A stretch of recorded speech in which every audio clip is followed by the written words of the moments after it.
On today's episode of Underrated Characters in Wuthering Waves, we're talking about YangYang, baby. Now hold on, I know what you're thinking. Reisu, how is YangYang underrated? Well, I'm so glad you asked, or maybe you didn't, I'm just standing here talking to myself. But poor little YangYang suffers from what I call first character syndrome in gachas, which is where everyone just assumes that they're garbage because they're one of the first characters that you get for free in the story. And then they just get immediately replaced with like the first unit you pull. But YangYang is actually really good for a few reasons. One being her kit revolves around grouping enemies together, similar to Kazuha from Genshin. Her skill is a little baby whirlwind that honestly doesn't do all that much, and it does decent damage, but her ultimate, this is what matters. It is a huge whirlwind that is really good for grouping enemies together, and once she has everything grouped up, she can absolutely murder everything in an instant because of her circuit. Plus, she's like the easiest and probably the simplest character to play and understand in the game, so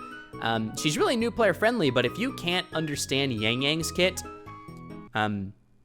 I have some bad news for you. And she's a sword wielder, so you can just slot in Emerald of Genesis, which makes her really easy to build. And of course, just like every 4-star in any gacha literally ever made, the more duplicates you pull, the better she's going to get, because they actually do quite a lot for her. But trust me, you'll get plenty of YangYang duplicates. I swear I have like 30 or so at this point. But don't ignore YangYang just because she's an early unit, because she's actually a really solid backup or even main DPS.